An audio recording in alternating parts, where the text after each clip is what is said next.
Hello and welcome to the Postcast Podcast. My name is Caitlin Cheese-O'Donnell. If you haven't watched before, this is my second year doing the year ahead forecasts. If I talk too fast, there's a transcript of everything here and I will timestamp as well.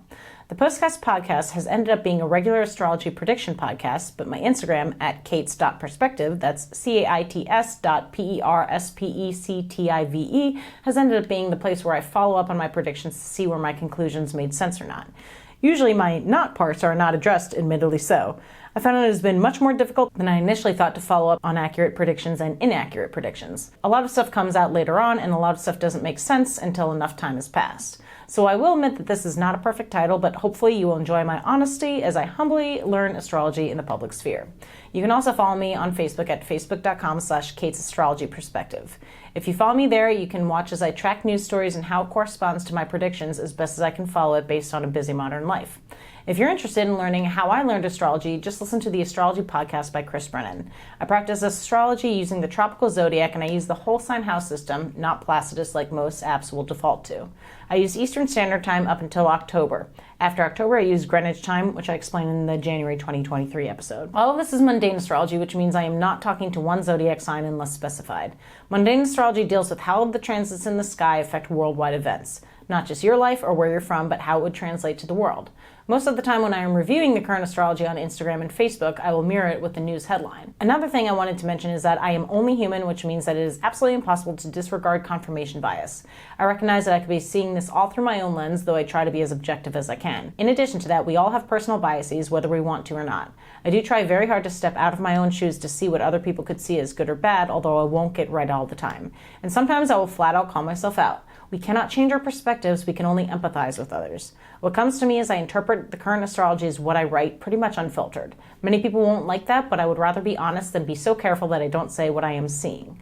And lastly, I want to put a disclaimer out there. I am not a psychic. I do not know with any certainty what will end up happening. Astrology to me is like having the ingredients to a recipe but not actually knowing what you will be making or whether it will turn out successful or not. I would take what I say with a grain of salt. I am always okay with getting things wrong because that is how I learn, trial and error. Astrology is a lifelong study and so much more complex than my human brain will ever understand. So yes, I will be incorrect sometimes. However, in the spirit of curiosity and truth-seeking, I think the only way to see if there is any merit to this is to continually make predictions and see if it matches or makes sense astrologically. You'll notice I have somewhat funny phrasing for most of my predictions.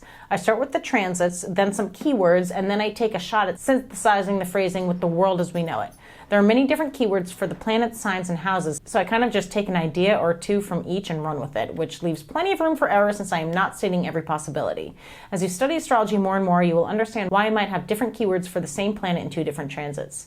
I think attempting and failing is better than not trying at all. Judge me if you must, but please understand I come from a place of severe sensitivity. Truth is important, but I do want it to be known that I have a very big heart. With all of that out of the way, let's get into March 2023. Thursday, March 2nd, Venus conjunct Jupiter in Aries, Mercury conjunct Saturn in Aquarius, and then Mercury shifts from Aquarius to Pisces. Review what the mercurial themes in Aquarius have been since February 11th until today. Ironically, a beautiful time for war.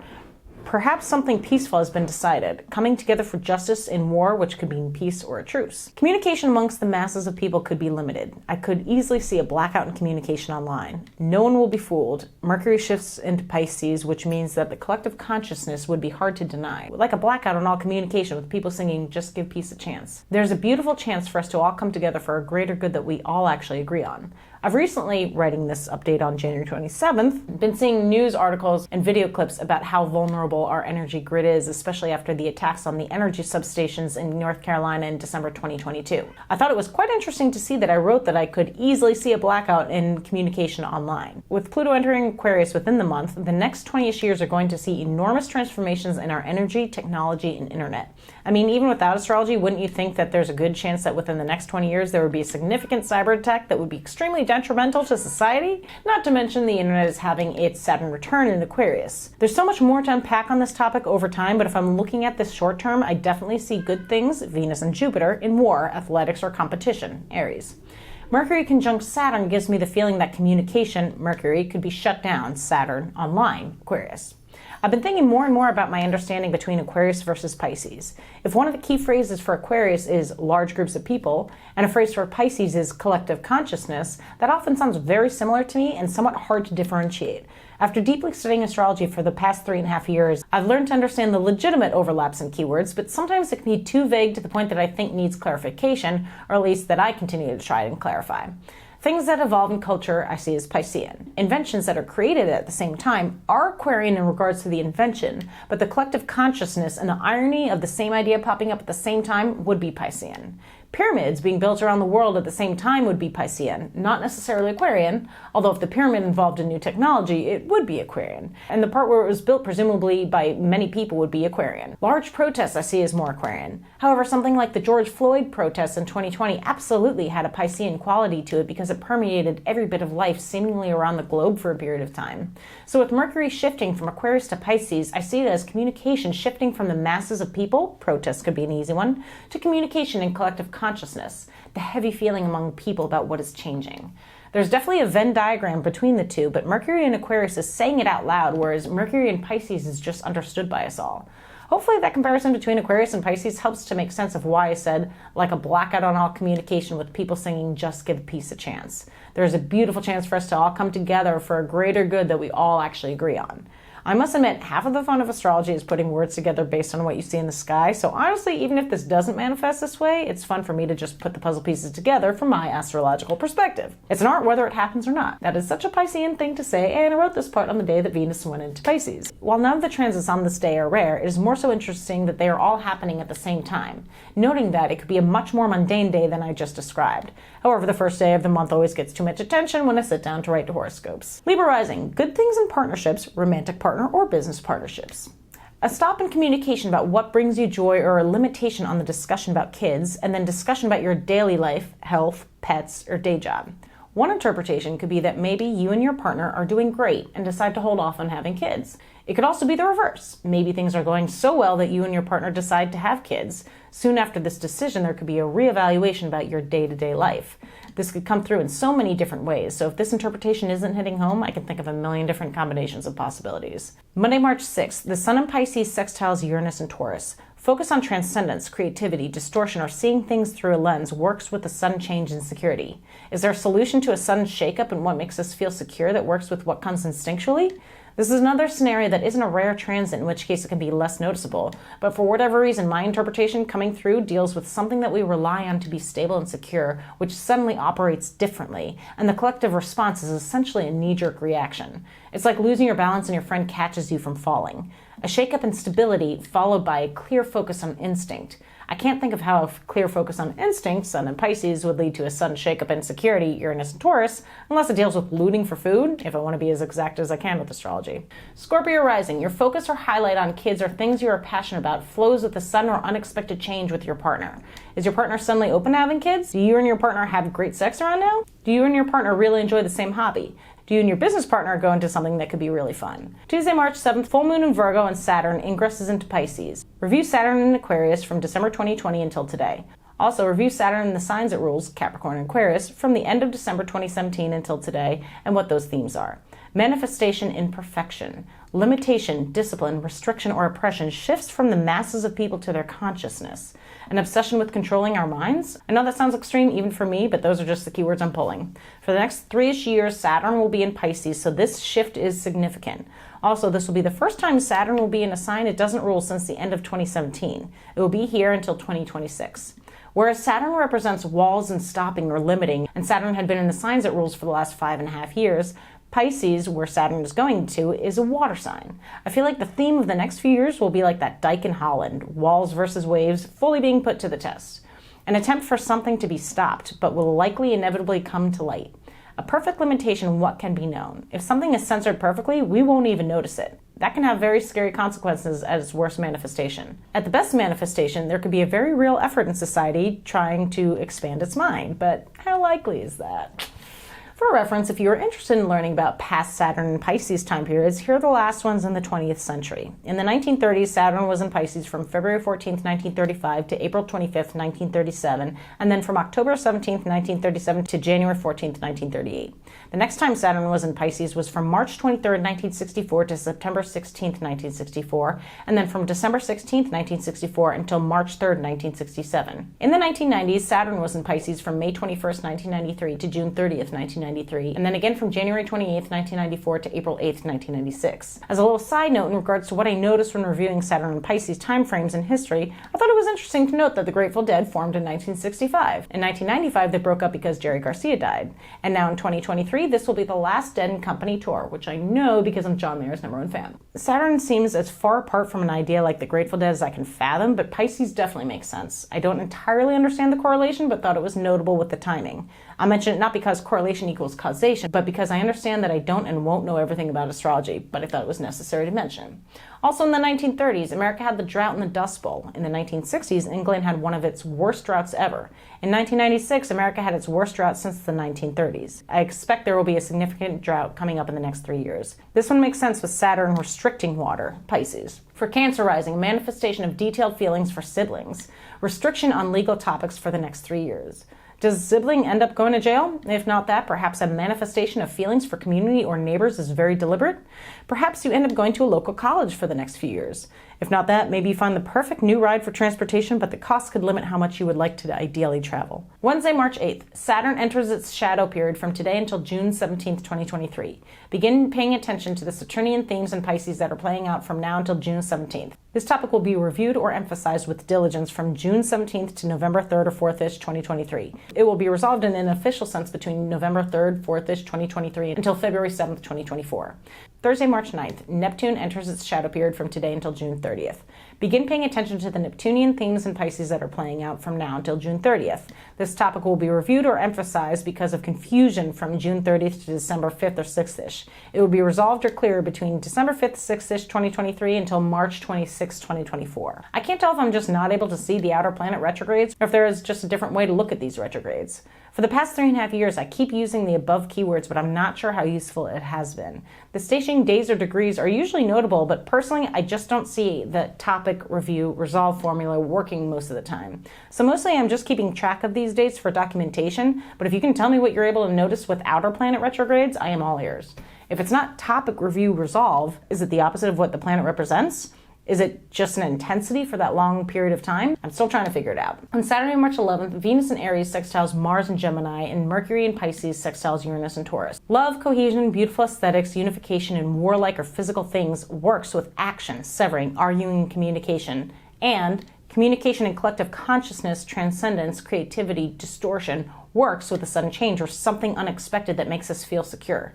Good forces win. Good warlike things work with angry communication. Creative communication works with sudden change in food, security, money, shelter, supply chain, etc. Justifiable anger about something necessary to survive. Is the hot girl at the gym talking like a motherfucking badass? Conversation about what everyone already knows works with the sun's shakeup and what keeps us secure. Was the hot girl at the gym more prepared than anybody else? Did she have her ducks lined up in a row, ready for what was coming at her? Do not underestimate the strong girl with the sharp tongue who knows what's coming. She's already answered the problem and her house remains secure. Learn from her if you'd like to succeed. Aries rising. I'm not suggesting you do this, but if you got beef with your neighbor, you might have an ingenious idea on how to make money from this problem. This is a solo project if it works out. On a less sinister side, you may be able to charismatically get your way out of a ticket if you're speeding. Don't get too elaborate, stick to a solo plan, and you got this.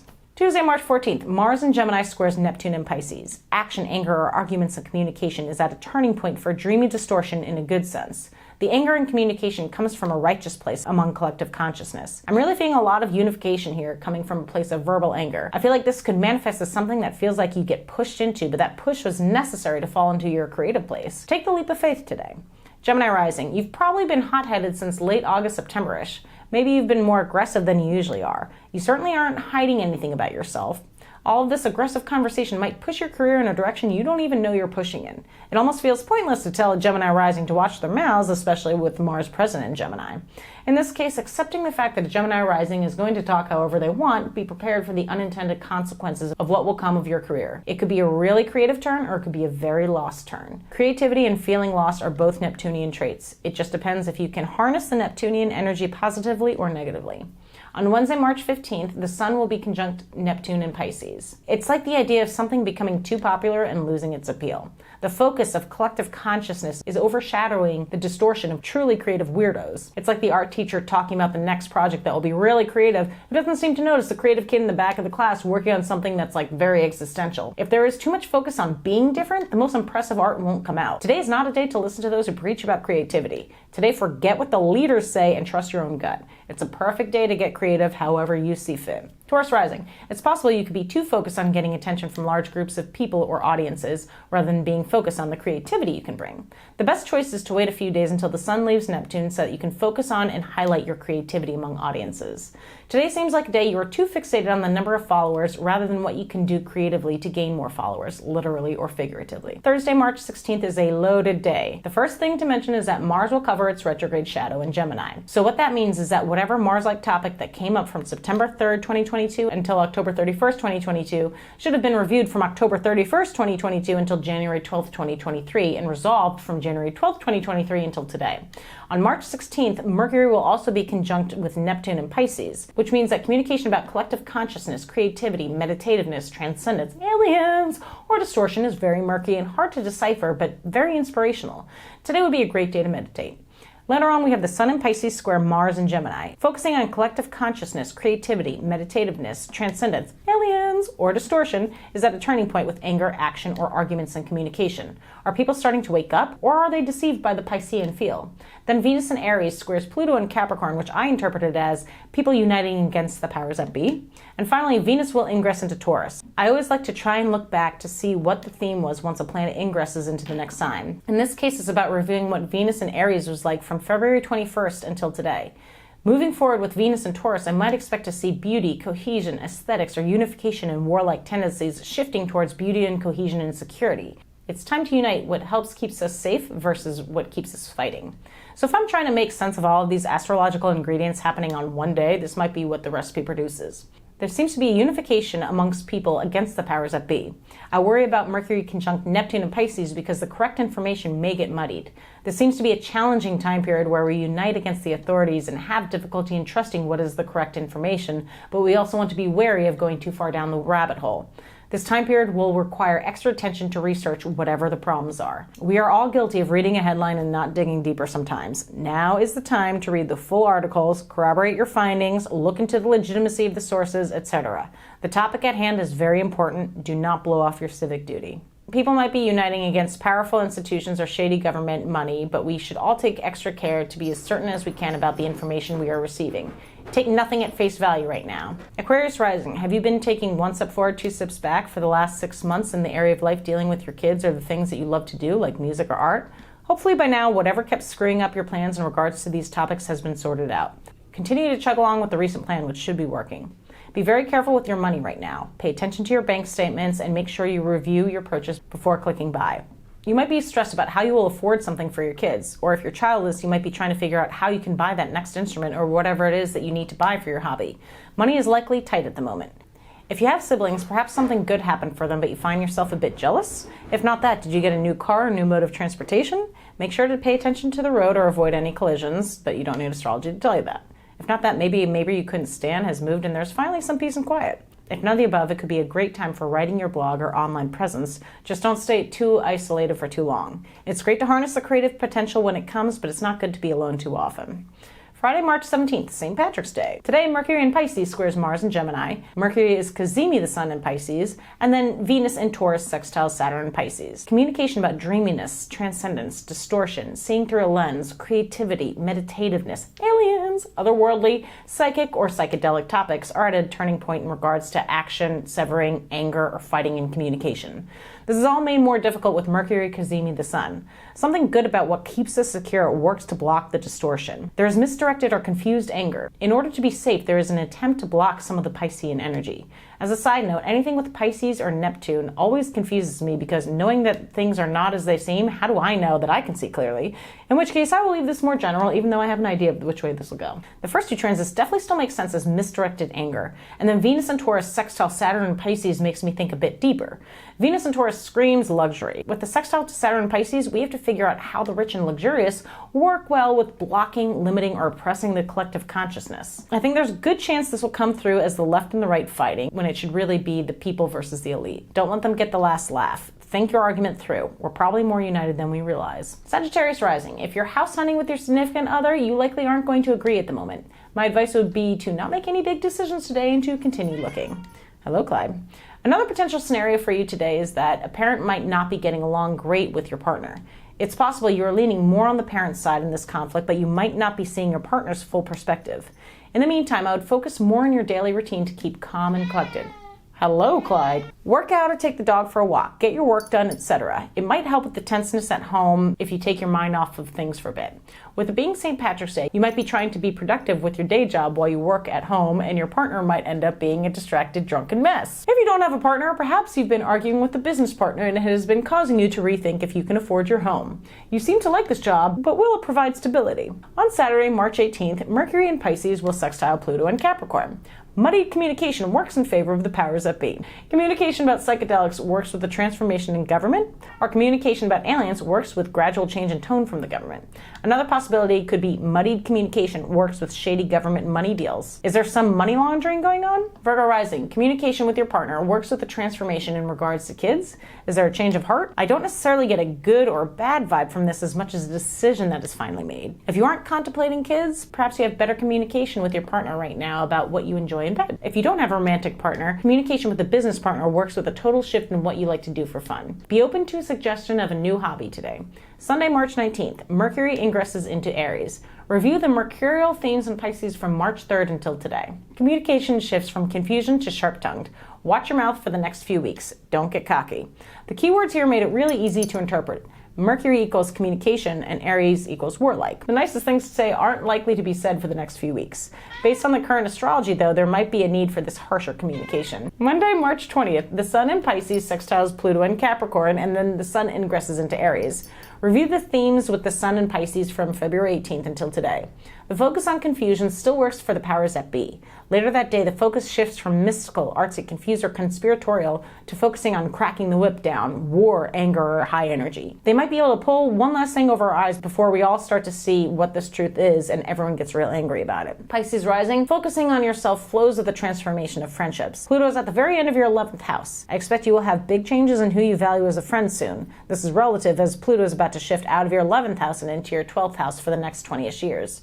Later on that day, spend less time working on yourself and more time focused on making money for the next month. Those friends who you'll keep will understand.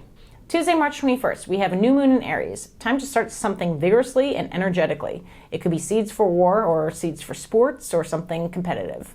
Leo rising, today is a great day to apply to college, plan a faraway trip, brainstorm your legal battle, or to begin your dissertation. If you're religious, it would be a great time for something like a baptism, a bat mitzvah, etc. Maybe around now you delve into a new area of philosophy or religion that you hadn't considered before.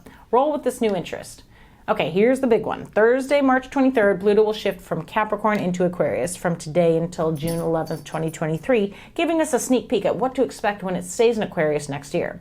June 11th, Pluto will retrograde, eventually back into Capricorn for a final 7 months to tie up loose strings, and then ingress back into Aquarius for good between January 21st, 2024 until January 19th, 2044. Take the time to review what Pluto in Capricorn has been like from November 27th, 2008 until now. This is the biggest shift of the year in everyone's opinion who knows anything about astrology. The first keywords that popped out to me were power of the people. Pluto equals power and Aquarius equals large groups of people. I spent a full day in early December 2022 reviewing the past transits of Pluto and Aquarius, which was from 1532 to 1553 and then from 1777 to 1798, because we're about to see some insane transformations in technology, the internet, new discoveries, and honestly humanity as a whole. I went through some world history events in both of those time frames and tried to look for Plutonian and Aquarian themes. After finding the common threads, here are my predictions for what we can expect to see from now until January 19th, 2044. Some leaders may delusionally crown themselves as divine. There will be an end to some war and a withdrawal of troops. Russia expands for better or worse and likely keeps Crimea. There will be a total transformation in how we understand our universe and boundaries in space.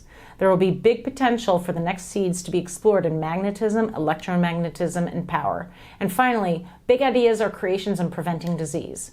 I won't go through every little detail I wrote in my notebook, but I will tie together some thoughts that led to these 6 predictions. First, let's look at prediction number 1. Some leaders may delusionally crown themselves as divine. Within the 1532 to 1553 Pluto and Aquarius timeframe, King Henry VIII of England created the Church of England to oppose the Roman Catholic Church. He dissolved the monasteries and thought of himself as divine. Pluto equals power, and Aquarius equals weird, eccentricity, and dealing with large groups of people. Pluto also makes small things big, or in this case, big things small, by dissolving the monasteries. In the same Pluto and Aquarius timeframe, Russia's Ivan the Terrible also thought of himself as divine and crowned himself as Tsar. In both scenarios, we can see that Pluto transforms the power into something else, going from a king to a divine leader. Prediction number 2, an ending to some war and a withdrawal of troops. Honestly, I'm not even going to dive into this one because it's so vague, because wars begin and end all the time. However, it was a theme I noticed, so I like to keep track. Pluto equals ending something dealing with death and power, and Aquarius equals large groups of people. Next, we have prediction number 3. Russia expands for better or worse and likely keeps Crimea. In the 1500s Pluto and Aquarius timeframe, Ivan the Terrible was able to defeat the Ottoman Sultan and Crimean Khan, which led to Russia holding control over Crimea.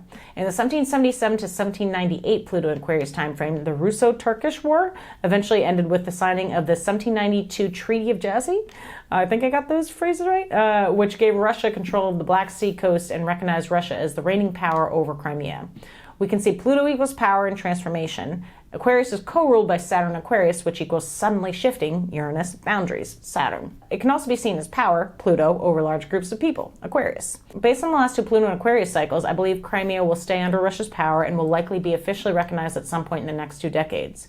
Moving on, we have prediction number 4, which I'm very excited about. A total transformation in how we understand our universe and boundaries in space. In the 1500s Pluto and Aquarius timeframe, Copernicus theorized that the Earth moves around the Sun, resetting how we understand our place in the universe. In the 1700s Pluto and Aquarius timeframe, Uranus was discovered, which helped to redefine the boundaries of our solar system. Uranus was the first planet discovered that couldn't be seen by the naked eye, and so you can understand why the discovery of Uranus absolutely transformed our perception of our boundaries in space. Here, Pluto equals total transformation of ideas, and Aquarius equals discoveries and boundaries changing in an air sign. Prediction number 5, another one I'm excited about.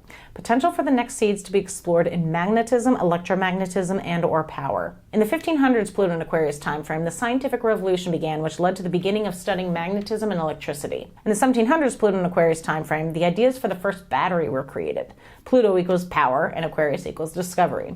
I am very hopeful that this prediction could be something that could benefit the world. And finally, my last Pluto and Aquarius prediction, big ideas are creations in preventing disease. In the 1500s Pluto and Aquarius timeframe, the first ideas of germ theory began to germinate. Sorry. In the 1700s Pluto and Aquarius timeframe, the first vaccine was created. Pluto equals dealing with death, Aquarius equals invention and discovery. I'm very hopeful about this one as well. I can't imagine what breakthrough we'll have in fighting disease, but I believe it will be tremendously beneficial to life. With all that being said, it will be interesting to see how Pluto and Aquarius will turn out. At no other point in history did we have the internet or technology in any way close to what we have now. Nowadays, Aquarius is often related to the internet with the keywords of invention, technology, connecting large groups of people, and being in an air sign sharing information. Saturn was also in Aquarius when the World Wide Web first launched. You may have heard a lot of other astrologers talking about the internet's Saturn return that's been happening for the past few years. It is very easy to look back at what Pluto and Capricorn has felt like with so many articles written about it on the internet. If Pluto equals shady power moves, shady money dealings, total transformation and cycles like a phoenix, etc., and Capricorn equals institutions, government, societal structures, the powers that be, etc., and we look at 2008 until now, the 2008 recession makes sense. The eroding of institutions as we know it makes sense. I could go on, but I suggest doing some Googling, as this topic has absolutely been covered in depth by other astrological netizens. I would like to note that this time frame from now until June 11th is just our preview for what will continue to come at us once Pluto stays in Aquarius in January of 2024. And lastly, this will be much more likely to be seen from a generational point of view than a birth chart point of view. Pluto takes the longest to go around the sun out of all the planets. Now that America has had its Pluto return, it will be interesting to see how our chapter unravels next. It's time to welcome the Pluto and Aquarius generation into the world. If you think life has changed a lot since you were a kid, you ain't seen nothing yet. Moving on, Saturday, March 25th, Mars ingresses into Cancer. Review what Mars in Gemini has felt like from August 20th, 2022 until today. Anger, severing, or warlike actions shifts from verbal actions to dealing with home, nurturing, mothers, how we take care of each other and family. For the last 6 months, there's been a lot of Mars and Gemini action, which I think has been seen in so many different ways. Some of which would be the Twitter files and the anger about how communication has been handled in our online town squares, as well as censorship. These topics won't be going away, it's just that they've already been set in motion. Now the aggression will shift from how we communicate to families and homes. I expect elevated anger when dealing with homelessness or parental rights. Something along those lines will start to take more of the spotlight when it comes to heightened anger. Another possible way to see Mars in Cancer is angry mothers. There are many ways this could come through. We'll see what this round is like. Tuesday, March 28th, Mercury is conjunct Jupiter in Aries. True, justified communication in war, sports, or action equals truth about war, or long distances covered in war. I don't know what it is, but some truth is going to come out. Capricorn rising, you might learn the truth about a parent. This would be an interesting Jerry Springer day to see who the father is, but all kidding aside though, it could also be just finding out the truth about a parent that doesn't have to deal with DNA. Or if not that, maybe you just have a lot of company coming over today. That's possible too. Thursday, March 30th, Mars in Cancer trines Saturn in Pisces and Venus is conjunct Uranus in Taurus. Anger, severing, warlike, athletic action dealing with home, family, mothers, how we nurture or care, works in sync with restriction, oppression, limitations, boundaries of creative minds, transcendence, psychedelics, aliens, or dreams. And cohesion, love, beauty, aesthetics, good things dealing with things that keep us secure happens suddenly. Anger about familial things works to stop the spread of delusional thinking. Something unexpectedly happens that keeps us more secure. I could see this as angry parents that try to stop the spread of ideas that aren't making sense to their kids. There's also potential for a good new invention to happen around now. It could be a new food, it could be a new way to secure things, etc. It might even be one of those discoveries that happens by accident. Either way, it should be a good surprise. So to sum up March, the first half of it is confusing, but I kept getting a sense of unification. The entire month has so much going on. Saturn, Pluto, and Mars all shift to the next signs. Tides are turning here and the waves are expected to be big even if we don't see them right away. It might be like not noticing a tidal wave is starting to form when the water pulls back. Thanks for checking out this video, and please don't forget to comment, like, subscribe, share, click the notification button, all the cheesy stuff I got to say. I'd love to hear if any of this was accurate from your perspective or not. Or if you're a bit more advanced in astrology, let me know which keywords I should have traded out for if I got it wrong. Also, don't forget to follow me on Instagram at kates.perspective and on Facebook at facebook.com/katesastrologyperspective. Use your mind and please be kind.